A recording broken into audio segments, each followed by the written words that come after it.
Let me tell you a story not whispered lightly. A story of a woman who lived with two skins. One she wore proudly in the light, beautiful, polished, admired by everyone. And another she hid in the shadows, scarred, trembling, desperate to be unseen. People thought they knew her. People thought she had it all together. But the truth is that she was drowning in a silent war between the person she showed the world and the person she truly was. This is not just her story. This is the story of every person who has ever lived behind a mask. Every soul who has ever feared being seen for who they truly are. Every heart that has ever whispered, "If they knew the real me, would they still love me?" Tonight I will take you through the rise, the fall, and the awakening of the woman with two skins. There once was a quaint, warm village called Adeséwa, where life moved gently and eyes watched everything. In that village lived Adeséwa, a woman known for her grace, beauty, and quiet charm. By daylight, Adeséwa was perfect. Always smiling, always poised, always the one people called admirable. She attended every gathering, offered help to everyone, and never, ever, let her real emotions slip through the cracks. But when the doors of her home closed, when the moon replaced the sun, when the village noise faded, a different Adeséwa emerged. She would peel away her smile like old paint. She would drop her shoulders heavy with truth. She would stare into her mirror and whisper, "Who am I, when no one is watching?"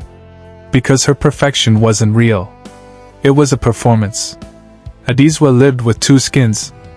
The outer skin, the flawless, polished version everyone admired. The inner skin, the one she hid, the fearful, anxious, imperfect human underneath. But Adeséwa village adored the outer one, and Adeséwa feared they would reject the inner one. So her performance continued. Adeséwa had not always been this way. Her second skin grew slowly, over years of disappointment, judgment, and heartbreak. Her parents had raised her with a simple rule: never let people see your weakness. She learned early how to hide her pain. At age 10, when she cried at school, her mother scolded her. "Wipe your tears.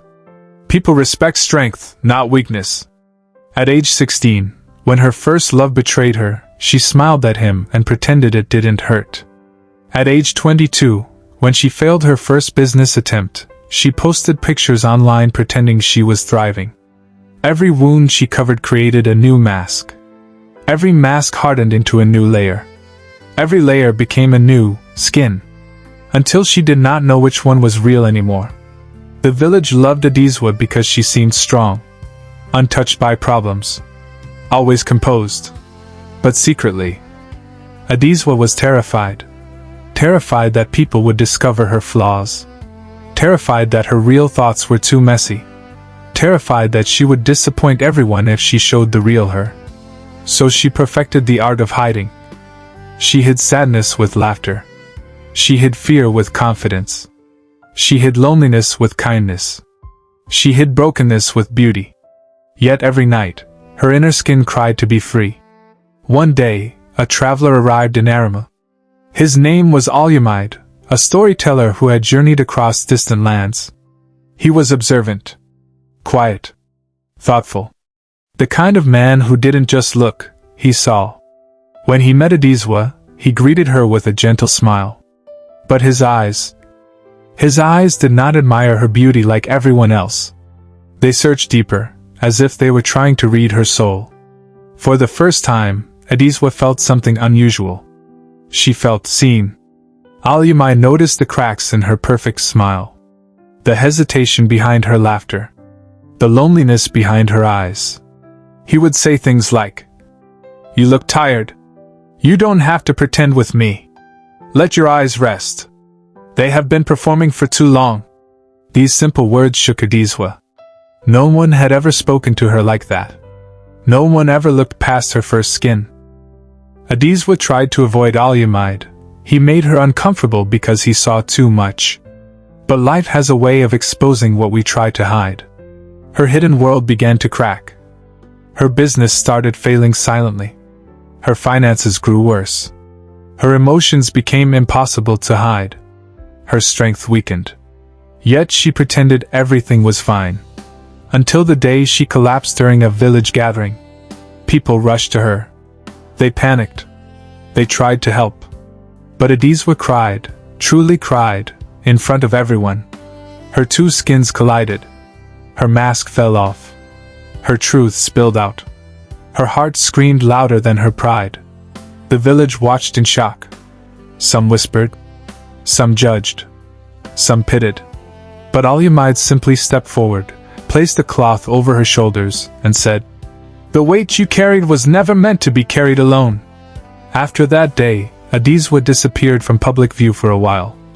She stayed in her home. She rested. She cried. She reflected. Adeséwa visited often, not to fix her, but to sit with her. He listened. He encouraged her. He asked questions she had never asked herself. What do you fear the most? Why do you think your flaws make you unlovable? Who taught you that you must be perfect? And slowly, the real Adeséwa began to breathe again. She began to peel off the layers that never belonged to her. She began to accept her inner skin. When Adeséwa finally returned to the village, she expected criticism. But something else happened. People came to her privately, sharing their own hidden struggles. One woman confessed she was battling depression. A man admitted he was drowning in debt. Another woman said she envied Adeséwa's strength, not knowing it was fake. Adeséwa realized something powerful.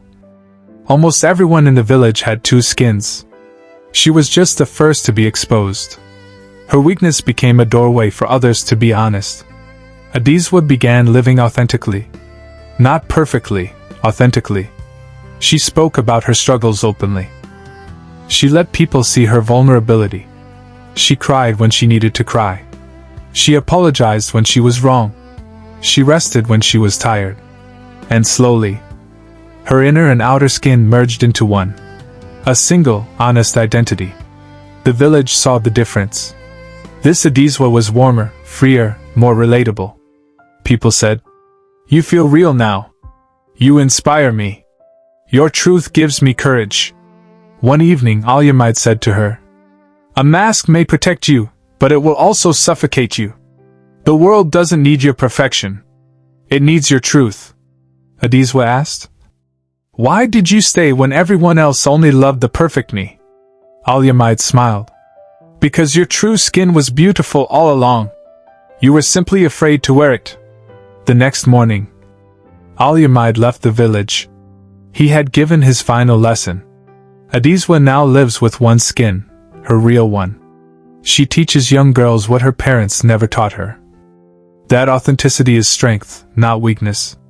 And she teaches women in the village that the greatest freedom is accepting yourself, fully. Her story reminds us, the more you hide, the heavier life becomes. The more you pretend, the emptier your soul feels. The more masks you wear, the more you lose yourself. In the end, your truth will always catch up with you. So choose authenticity. Choose freedom. Choose your real skin.